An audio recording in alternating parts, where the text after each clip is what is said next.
Uranus is the 8th planet from the Sun. Its name is a reference to the Greek god of the sky, Uranus, who, according to Greek mythology, was the great-grandfather of Ares Mars, grandfather of Zeus Jupiter, and father of Cronus Saturn. It has the third largest planetary radius and fourth largest planetary mass in the solar system. Uranus is similar in composition to Neptune, and both have bulk chemical compositions which differ from that of the larger gas giants Jupiter and Saturn. For this reason, scientists often classify Uranus and Neptune as ice giants to distinguish them from the other giant planets. As with gas giants, ice giants also lack a well-defined, solid surface. Uranus's atmosphere is similar to Jupiter's and Saturn's in its primary composition of hydrogen and helium, but it contains more ices, such as water, ammonia, and methane, along with traces of other hydrocarbons. It has the coldest planetary atmosphere in the solar system, with a minimum temperature of -371 degrees, and has a complex, layered cloud structure with water thought to make up the lowest clouds and methane the uppermost layer of clouds. The interior of Uranus is mainly composed of ices and rock. Like the other giant planets, Uranus has a ring system, a magnetosphere, and numerous moons. The Uranian system has a unique configuration because its axis of rotation is tilted sideways, nearly into the plane of its solar orbit. Its north and south poles, therefore, lie where most other planets have their equators. In 1986, images from Voyager 2 showed Uranus as an almost featureless planet in visible light, without the cloud bands or storms associated with the other giant planets. Voyager 2 remains the only spacecraft to visit the planet. Observations from Earth have shown seasonal change and increased weather activity as Uranus approached its equinox in 2007. Wind speeds can reach 560 miles per hour. Like the classical planets, Uranus is visible to the naked eye, but it was never recognized as a planet by ancient observers because of its dimness and slow orbit. Sir William Herschel first observed Uranus on the 13th of March 1781, leading to its discovery as a planet, expanding the known boundaries of the solar system for the first time in history and making Uranus the first planet classified as such with the aid of a telescope. Uranus had been observed on many occasions before its recognition as a planet, but it was generally mistaken for a star. Possibly the earliest known observation was by Hipparchos, who in 128 BC might have recorded it as a star for his star catalogue that was later incorporated into Ptolemy Almagest. The earliest definite sighting was in 1690, when John Flamsteed observed it at least 6 times, cataloguing it as 34 Tauri. The French astronomer Pierre-Charles Lemonnier observed Uranus at least 12 times between 1750 and 1769, including on 4 consecutive nights. Sir William Herschel observed Uranus on the 13th of March 1781 from the garden of his house at 19 New King Street in Bath, Somerset, England, now the Herschel Museum of Astronomy, and initially reported it on the 26th of April 1781 as a comet. With a homemade 6.2-inch reflecting telescope, Herschel engaged in a series of observations on the parallax of the fixed stars. Herschel recorded in his journal, "In the quartile near Zeta Tauri, either a nebulous star or perhaps a comet." On the 17th of March he noted, "I looked for the comet or nebulous star and found that it is a comet, for it has changed its place." When he presented his discovery to the Royal Society, he continued to assert that he had found a comet, but also implicitly compared it to a planet. "The power I had on when I first saw the comet was 227. From experience I know that the diameters of the fixed stars are not proportionally magnified with higher powers, as planets are, therefore I now put the powers at 460 and 932, and found that the diameter of the comet increased in proportion to the power, as it ought to be, on the supposition of its not being a fixed star, while the diameters of the stars to which I compared it were not increased in the same ratio. Moreover, the comet being magnified much beyond what its light would admit of, appeared hazy and ill-defined with these great powers, while the stars preserved that luster and distinctness which from many thousand observations I knew they would retain." The sequel has shown that my surmises were well-founded, this proving to be the comet we have lately observed.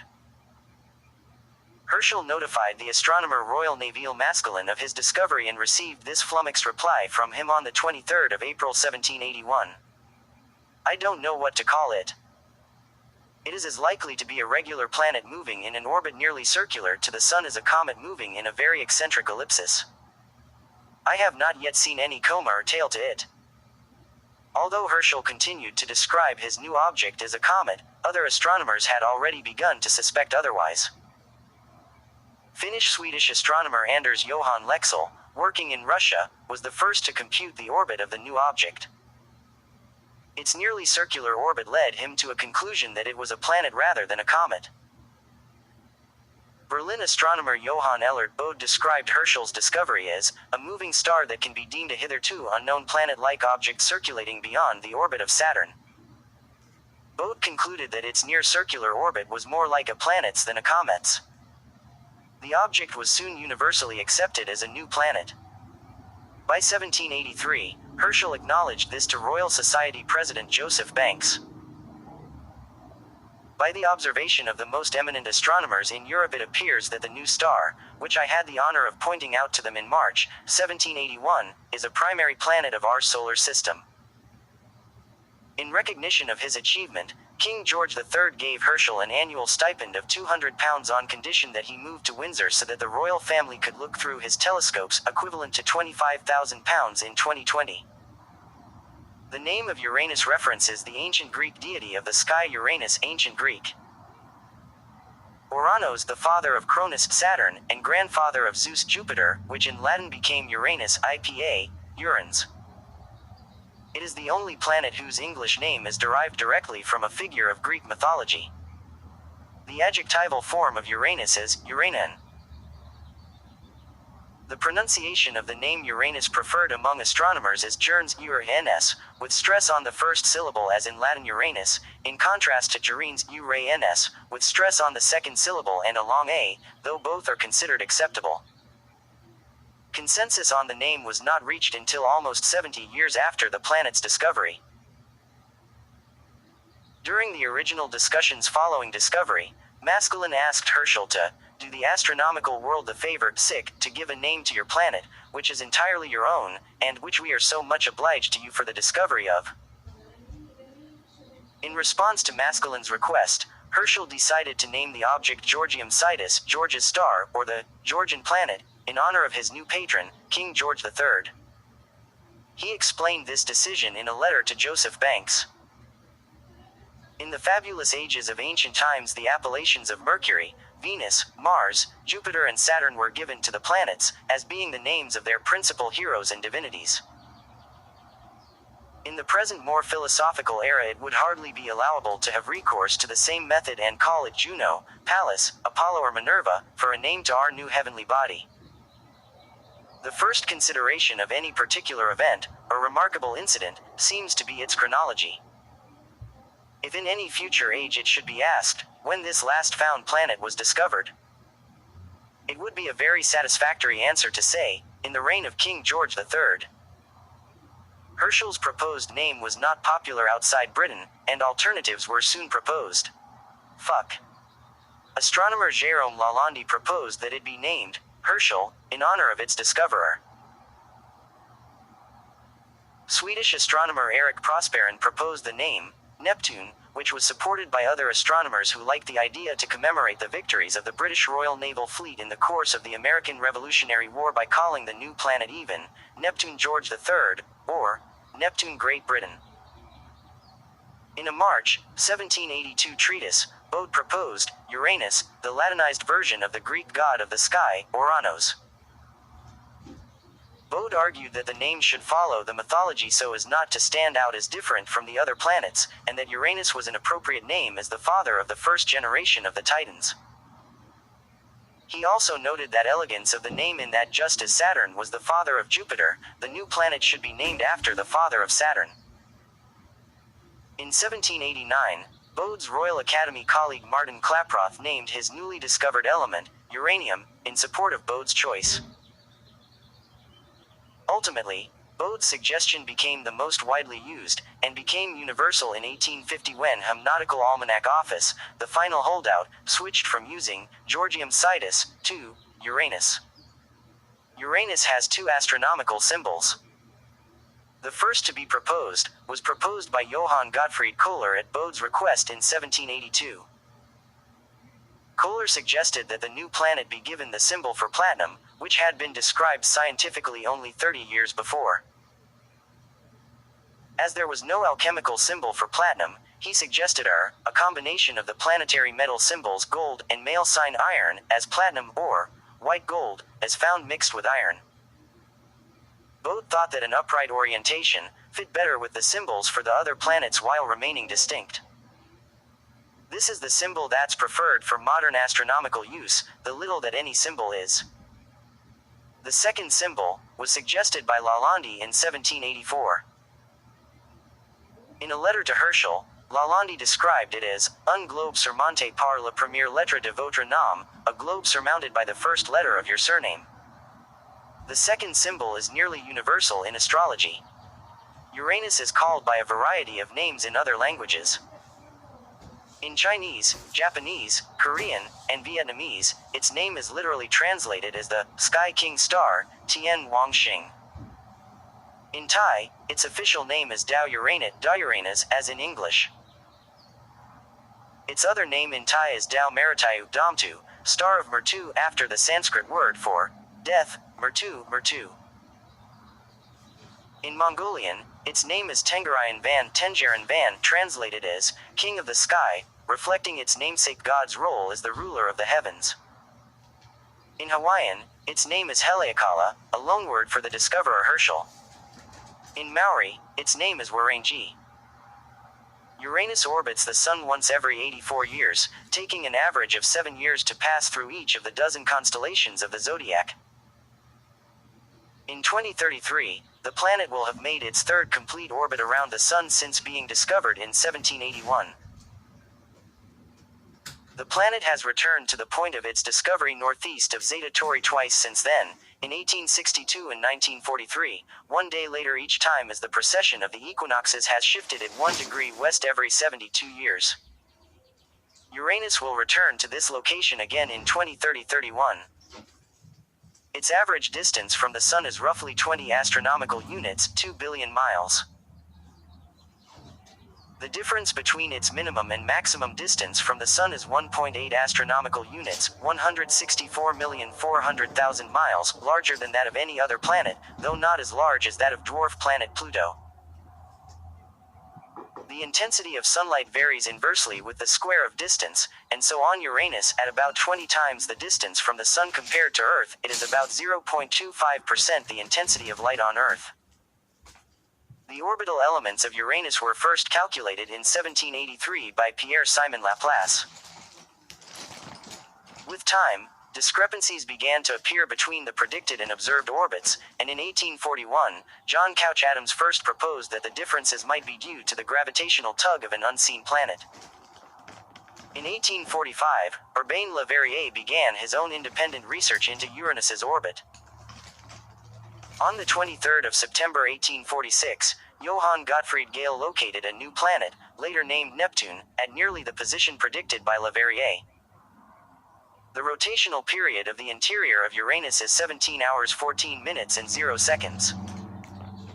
As on all the giant planets, its upper atmosphere experiences strong winds in the direction of rotation.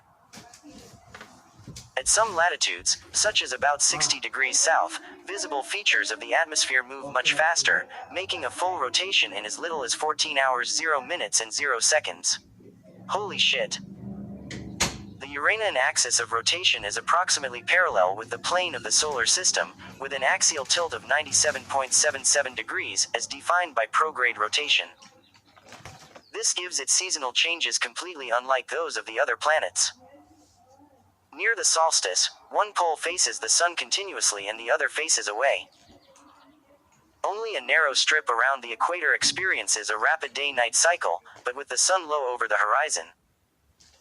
At the other side of Uranus's orbit, the orientation of the poles towards the Sun is reversed. Each pole gets around 42 years of continuous sunlight, followed by 42 years of darkness. Near the time of the equinoxes, the Sun faces the equator of Uranus, giving a period of day-night cycles similar to those seen on most of the other planets. One result of this axis orientation is that, averaged over the Uranian year, the polar regions of Uranus receive a greater energy input from the Sun than its equatorial regions. Nevertheless, Uranus is hotter at its equator than at its poles. The underlying mechanism that causes this is unknown. The fuck? The reason for Uranus's unusual axial tilt is also not known with certainty, but the usual speculation is that during the formation of the solar system, an Earth-sized protoplanet collided with Uranus, causing the skewed orientation.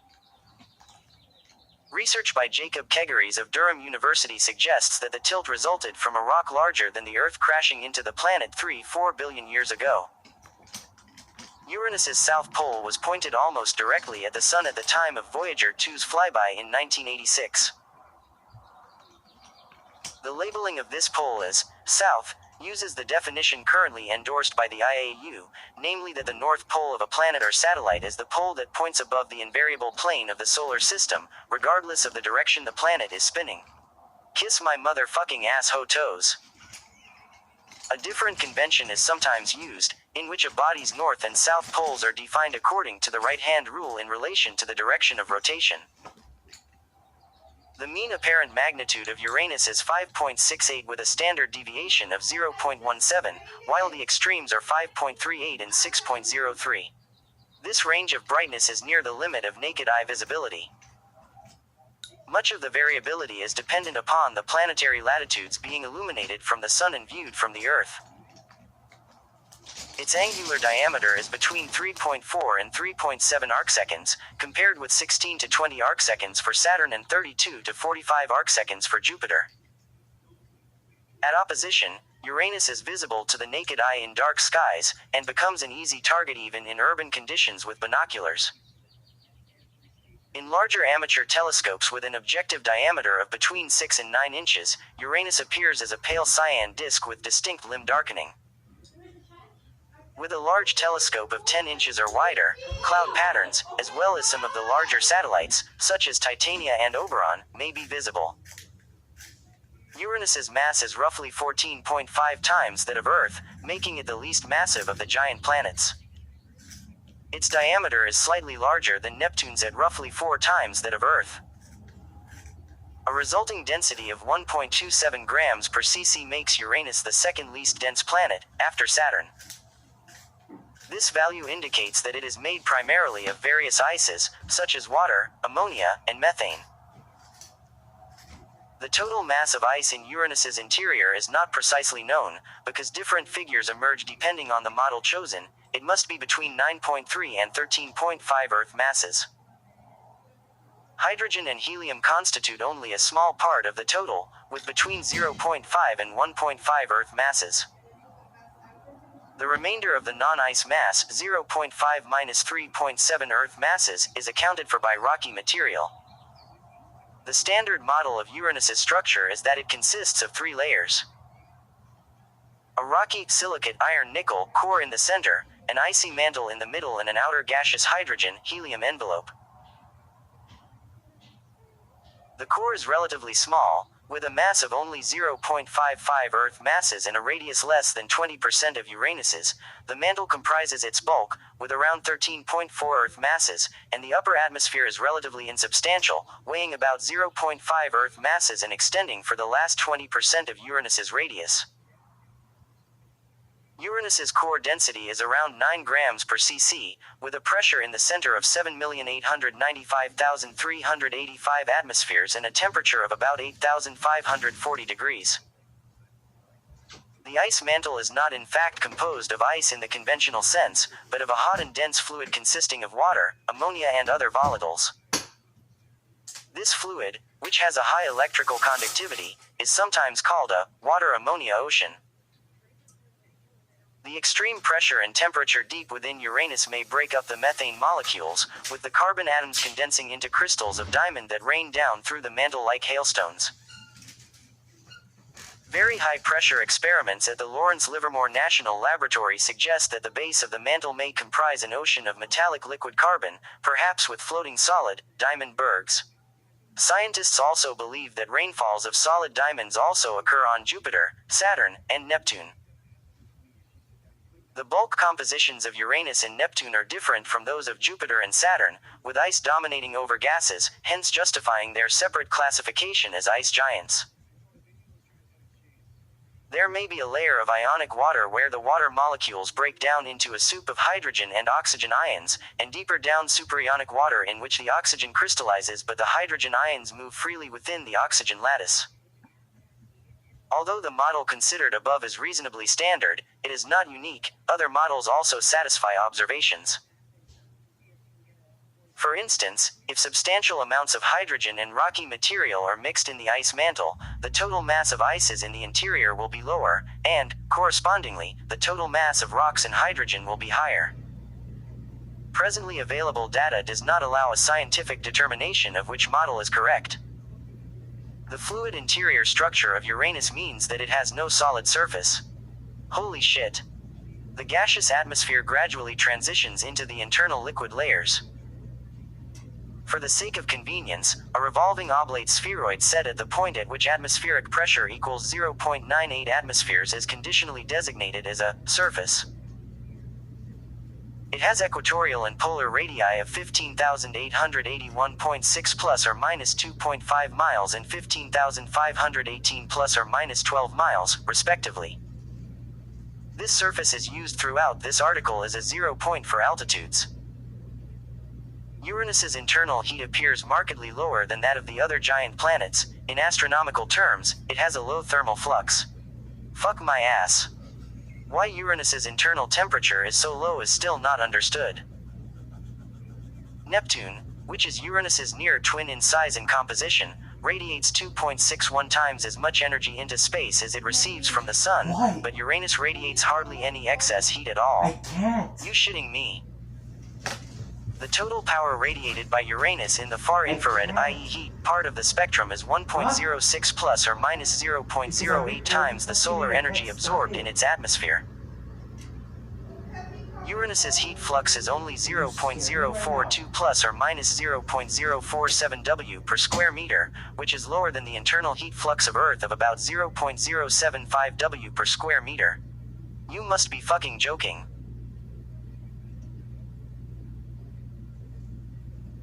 The lowest temperature recorded in Uranus's tropopause is minus 371.5 degrees, making Uranus the coldest planet in the solar system. God damn it. One of the hypotheses for this discrepancy suggests that when Uranus was hit by a supermassive impactor, which caused it to expel most of its primordial heat, it was left with a depleted core temperature. Fucking shit. This impact hypothesis is also used in some attempts to explain the planet's axial tilt. Another hypothesis is that some form of barrier exists in Uranus's upper layers that prevents the core's heat from reaching the surface. Oh, fuck me. For example, convection may take place in a set of compositionally different layers, which may inhibit the upward heat transport. Perhaps double diffusive convection is a limiting factor. You dare me to take a shit in your face? In a recent study, the ice giant's interior conditions were mimicked by compressing water-containing minerals like olivine and ferropericlase. It showed that much magnesium could be dissolved in the liquid interiors of Uranus and Neptune. A thermal insulation layer made of dissolved magnesium in Uranus due to a larger quantity in Uranus than Neptune was proposed as a possible explanation of Uranus's low temperature. Although there is no well-defined solid surface within Uranus's interior, the outermost part of Uranus's gaseous envelope that is accessible to remote sensing is called its atmosphere.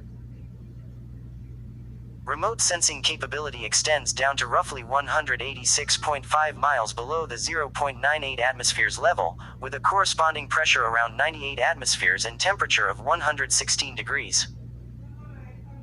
The tenuous thermosphere extends over 31,518 miles from the nominal surface, which is defined to lie at a pressure of 0.98 atmospheres. You've already said that. The Uranian atmosphere can be divided into 3 layers. The troposphere, between altitudes of -186 and 31 miles and pressures from 98 to 0.09 atmospheres, the stratosphere, spanning altitudes between 31 and 2,485 miles and pressures of between 0.09 0.000000000009 atmospheres, and the thermosphere extending from 2,485.5 miles to as high as 31,068.5 miles from the surface. There is no mesosphere. Goddamn motherfuck. The composition of Uranus's atmosphere is different from its bulk, consisting mainly of molecular hydrogen and helium. The helium molar fraction, i.e. the number of helium atoms per molecule of gas, is 0.15 plus or minus 0.03 in the upper troposphere, which corresponds to a mass fraction 0.26 plus or minus 0.05. This value is close to the protosolar helium mass fraction of 0.275 plus or minus 0.01, indicating that helium has not settled in its center as it has in the gas giants. The third most abundant component of Uranus's atmosphere is methane, CH4. Methane has prominent absorption bands in the visible and near-infrared, IR, making Uranus aquamarine or cyan in color. Methane molecules account for 2.3% of the atmosphere by molar fraction below the methane cloud deck at the pressure level of 1.2 atmospheres. This represents about 20 to 30 times the carbon abundance found in the Sun. The mixing ratio is much lower in the upper atmosphere due to its extremely low temperature, which lowers the saturation level and causes excess methane to freeze out. The abundances of less volatile compounds such as ammonia, water, and hydrogen sulfide in the deep atmosphere are poorly known. They are probably also higher than solar values. Along with methane, trace amounts of various hydrocarbons are found in the stratosphere of Uranus, which are thought to be produced from methane by photolysis induced by the solar ultraviolet UV radiation. They include ethane, C2H6, acetylene, C2H2, methylacetylene, CH3C2H, and diacetylene, C2HC2H. Spectroscopy has also uncovered traces of water vapor, carbon monoxide and carbon dioxide in the upper atmosphere, which can only originate from an external source such as infalling dust and comets. The troposphere is the lowest and densest part of the atmosphere and is characterized by a decrease in temperature with altitude. The temperature falls from about 116 degrees at the base of the nominal troposphere at -186.5 miles to -364 degrees at 31 miles. The temperatures in the coldest upper region of the troposphere, the tropopause, actually vary in the range between -371 and -357 degrees depending on planetary latitude. The tropopause region is responsible for the vast majority of Uranus's thermal far-infrared emissions, thus determining its effective temperature of -353.3 plus or minus 0.5 degrees. The troposphere is thought to have a highly complex cloud structure. Water clouds are hypothesized to lie in the pressure range of 49-98 atmospheres, ammonium hydrosulfide clouds in the range of 19.7-34.5 atmospheres, ammonia or hydrogen sulfide clouds at between 2.9 to 9.8 atmospheres, and finally directly detected thin methane clouds at 0.98-1.9 atmospheres.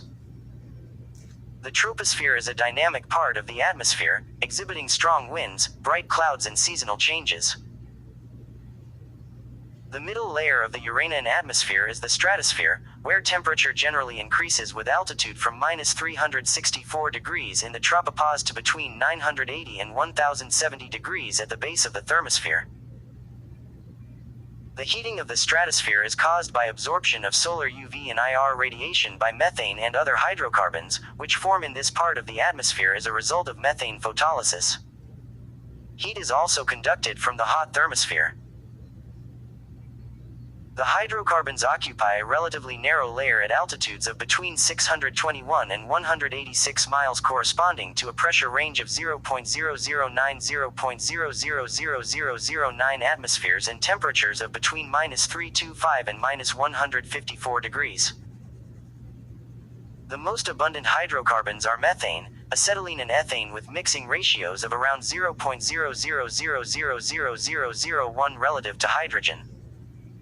The mixing ratio of carbon monoxide is similar at these altitudes. Heavier hydrocarbons and carbon dioxide have mixing ratios 3 orders of magnitude lower. The abundance ratio of water is around 0.0000000007. Ethane and acetylene tend to condense in the colder lower part of stratosphere and tropopause below 0.009 atmospheres level, forming haze layers, which may be partly responsible for the bland appearance of Uranus. The concentration of hydrocarbons in the Uranian stratosphere above the haze is significantly lower than in the stratospheres of the other giant planets. The outermost layer of the Uranian atmosphere is the thermosphere and corona, which has a uniform temperature around 981,070 degrees. The heat sources necessary to sustain such a high level are not understood, as neither the solar UV nor the auroral activity can provide the necessary energy to maintain these temperatures. The weak cooling efficiency due to the lack of hydrocarbons in the stratosphere above 0.000009 atmospheres pressure level may contribute too. In addition to molecular hydrogen, the thermosphere corona contains many free hydrogen atoms. Their small mass and high temperatures explain why the corona extends as far as 31,000 miles from its surface. This extended corona is a unique feature of Uranus. Its effects include a drag on small particles orbiting Uranus, causing a general depletion of dust in the Uranian rings.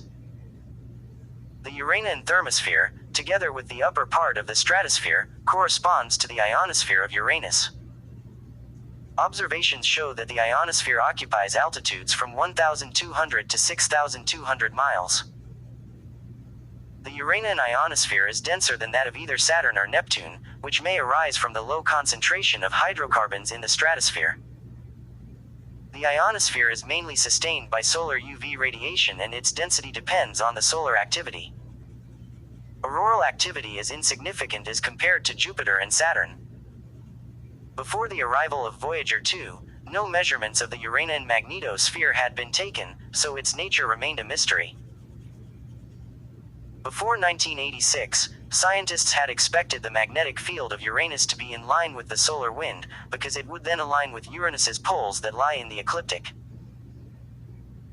Voyager's observations revealed that Uranus's magnetic field is peculiar, both because it does not originate from its geometric center, and because it is tilted at 59 degrees from the axis of rotation. In fact, the magnetic dipole is shifted from Uranus's center towards the south rotational pole by as much as 5,253 miles. This unusual geometry results in a highly asymmetric magnetosphere, where the magnetic field strength on the surface in the southern hemisphere can be as low as 0.1 Gauss 10 micro-T, whereas in the northern hemisphere it can be as high as 1.1 Gauss 110 micro-T. The average field at the surface is 0.23 Gauss 23 micro-T. Studies of Voyager 2 data in 2017 suggest that this asymmetry causes Uranus's magnetosphere to connect with the solar wind once a Uranian day, opening the planet to the sun's particles. I just farted. In comparison, the magnetic field of Earth is roughly as strong at either pole, and its magnetic equator is roughly parallel with its geographical equator. The dipole moment of Uranus is 50 times that of Earth. Neptune has a similarly displaced and tilted magnetic field, suggesting that this may be a common feature of ice giants. One hypothesis is that, unlike the magnetic fields of the terrestrial and gas giants, which are generated within their cores, the ice giants' magnetic fields are generated by motion at relatively shallow depths, for instance, in the water-ammonia ocean. Another possible explanation for the magnetosphere's alignment is that there are oceans of liquid diamond in Uranus's interior that would deter the magnetic field. Despite its curious alignment, in other respects the Uranian magnetosphere is like those of other planets. It has a bow shock at about 362,457 miles ahead of it, a magnetopause at 283,662 miles, a fully developed magnetotail, and radiation belts. Overall, the structure of Uranus's magnetosphere is different from Jupiter's and more similar to Saturn's. Uranus's magnetotail trails behind it into space for millions of miles and is twisted by its sideways rotation into a long corkscrew. Uranus's magnetosphere contains charged particles, mainly protons and electrons, with a small amount of H2+ ions. Many of these particles probably derive from the thermosphere. The ion and electron energies can be as high as 4 and 1.2 MeV, respectively. The density of low energy, below 1 kV, ions in the inner magnetosphere is about 2 cm². The particle population is strongly affected by the Uranian moons, which sweep through the magnetosphere, leaving noticeable gaps. The particle flux is high enough to cause darkening or space weathering of their surfaces on an astronomically rapid timescale of 100,000 years. This may be the cause of the uniformly dark coloration of the Uranian satellites and rings. Uranus has relatively well-developed aurorae, which are seen as bright arcs around both magnetic poles. Unlike Jupiter's, Uranus's aurorae seem to be insignificant for the energy balance of the planetary thermosphere. In March 2020, NASA astronomers reported the detection of a large atmospheric magnetic bubble, also known as a plasmoid, released into outer space from the planet Uranus, after re-evaluating old data recorded by the Voyager 2 space probe during a flyby of the planet in 1986. At ultraviolet and visible wavelengths, Uranus's atmosphere is bland in comparison to the other giant planets, even to Neptune, which it otherwise closely resembles. When Voyager 2 flew by Uranus in 1986, it observed a total of 10 cloud features across the entire planet. One proposed explanation for this dearth of features is that Uranus's internal heat appears markedly lower than that of the other giant planets. The lowest temperature recorded in Uranus's tropopause is -371 degrees, making Uranus the coldest planet in the solar system. In 1986, Voyager 2 found that the visible southern hemisphere of Uranus can be subdivided into two regions: a bright polar cap and dark equatorial bands. Their boundary is located at about -45 degrees of latitude. A narrow band straddling the latitudinal range from -45 to -50 degrees is the brightest large feature on its visible surface. It is called a southern collar. The cap and collar are thought to be a dense region of methane clouds located within the pressure range of 1.3 to 2 bars. Besides the large-scale banded structure, Voyager 2 observed 10 small bright clouds, most lying several degrees to the north from the collar. In all other respects, Uranus looked like a dynamically dead planet in 1986. Voyager 2 arrived during the height of Uranus's southern summer and could not observe the northern hemisphere. At the beginning of the 21st century, when the northern polar region came into view, the Hubble Space Telescope (HST) and Keck Telescope initially observed neither a collar nor a polar cap in the northern hemisphere. So Uranus appeared to be asymmetric, bright near the South Pole and uniformly dark in the region north of the southern collar. In 2007, when Uranus passed its equinox, the southern collar almost disappeared, and a faint northern collar emerged near 45 degrees of latitude. In the 1990s, the number of the observed bright cloud features grew considerably, partly because new high-resolution imaging techniques became available. Most were found in the northern hemisphere as it started to become visible.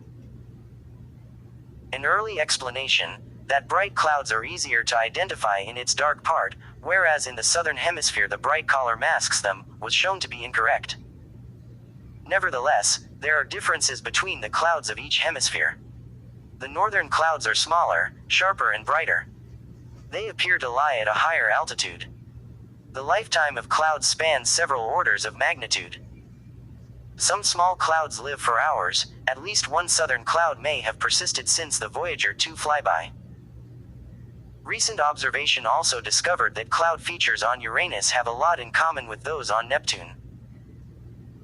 For example, the dark spots common on Neptune had never been observed on Uranus before 2006, when the first such feature dubbed Uranus dark spot was imaged. The speculation is that Uranus is becoming more Neptune-like during its equinoctial season. The tracking of numerous cloud features allowed determination of zonal winds blowing in the upper troposphere of Uranus. At the equator, winds are retrograde, which means that they blow in the reverse direction to the planetary rotation. Their speeds are from -220 to -110 miles per hour. Wind speeds increase with the distance from the equator, reaching zero values near plus or minus 20 degrees latitude, where the troposphere's temperature minimum is located.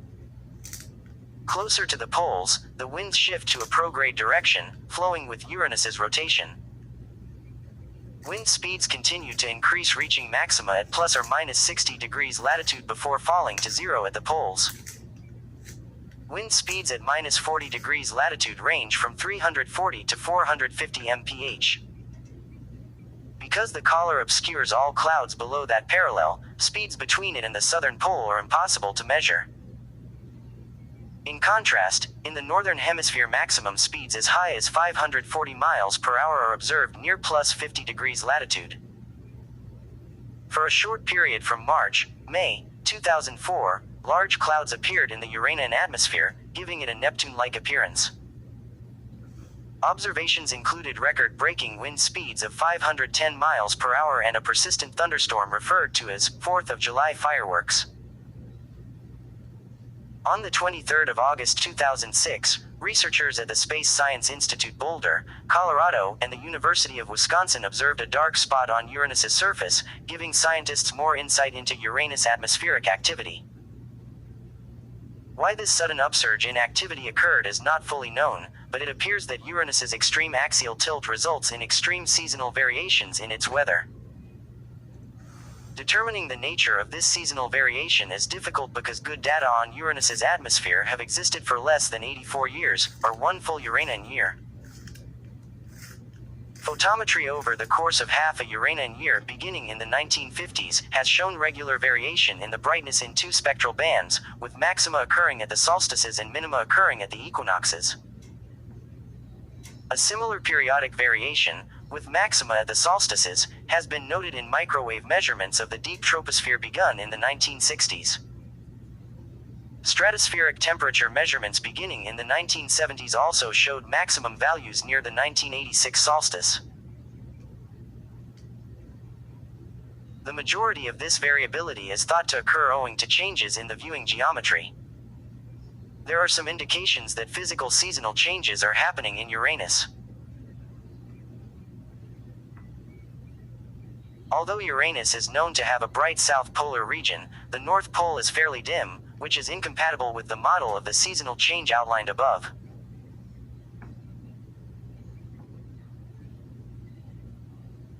During its previous northern solstice in 1944, Uranus displayed elevated levels of brightness, which suggests that the North Pole was not always so dim. This information implies that the visible pole brightens sometime before the solstice and darkens after the equinox. Detailed analysis of the visible and microwave data revealed that the periodical changes of brightness are not completely symmetrical around the solstices, which also indicates a change in the meridional albedo patterns. In the 1990s, as Uranus moved away from its solstice, Hubble and ground-based telescopes revealed that the south polar cap darkened noticeably, except the southern collar, which remained bright, whereas the northern hemisphere demonstrated increasing activity, such as cloud formations and stronger winds, bolstering expectations that it should brighten soon. This indeed happened in 2007 when it passed an equinox. A faint northern polar collar arose, and the southern collar became nearly invisible, although the zonal wind profile remained slightly asymmetric, with northern winds being somewhat slower than southern. The mechanism of these physical changes is still not clear. Near the summer and winter solstices, Uranus's hemispheres lie alternately either in full glare of the sun's rays or facing deep space.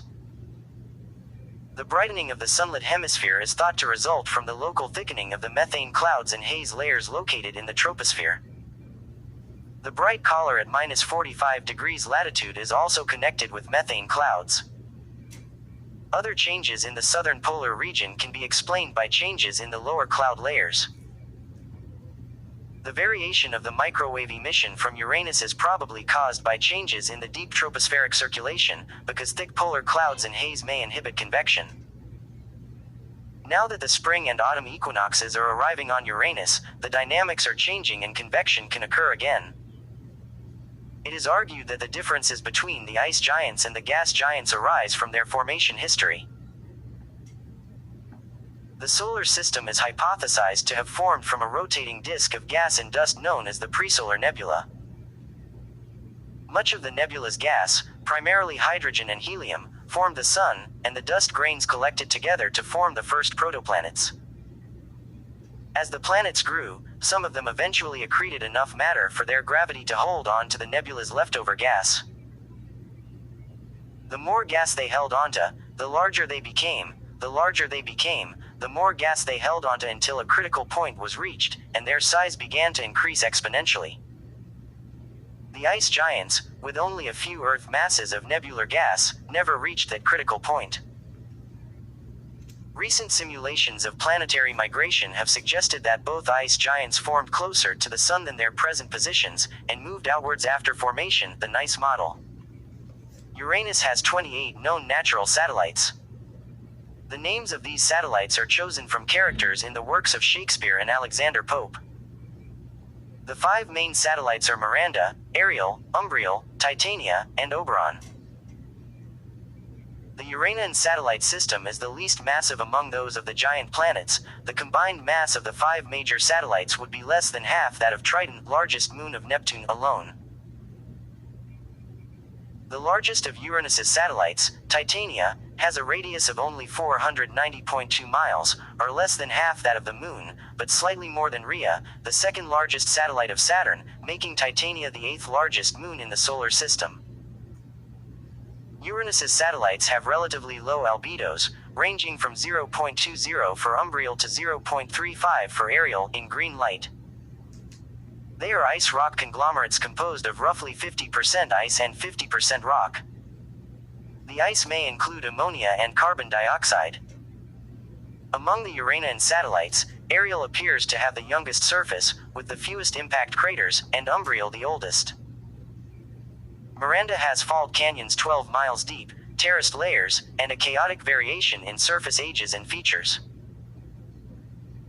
Miranda's past geologic activity is thought to have been driven by tidal heating at a time when its orbit was more eccentric than currently, probably as a result of a former 3:1 orbital resonance with Umbriel. Extensional processes associated with upwelling diapirs are the likely origin of Miranda's racetrack-like coronae.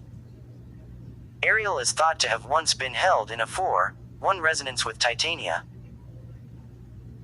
Uranus has at least one horseshoe orbiter occupying the Sun-Uranus L3 Lagrangian point, a gravitationally unstable region at 180 degrees in its orbit, 83,982 Crantor. Crantor moves inside Uranus's co-orbital region on a complex, temporary horseshoe orbit.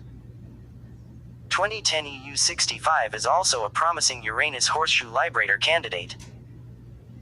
The Uranian rings are composed of extremely dark particles, which vary in size from micrometers to a fraction of a meter. 13 distinct rings are presently known, the brightest being the Epsilon ring. All except 2 rings of Uranus are extremely narrow, they are usually a few kilometers wide. The rings are probably quite young, the dynamics considerations indicate that they did not form with Uranus. The matter in the rings may once have been part of a moon or moons that was shattered by high-speed impacts. From numerous pieces of debris that formed as a result of those impacts, only a few particles survived, in stable zones corresponding to the locations of the present rings. William Herschel described a possible ring around Uranus in 1789. This sighting is generally considered doubtful, because the rings are quite faint, and in the 2 following centuries none were noted by other observers.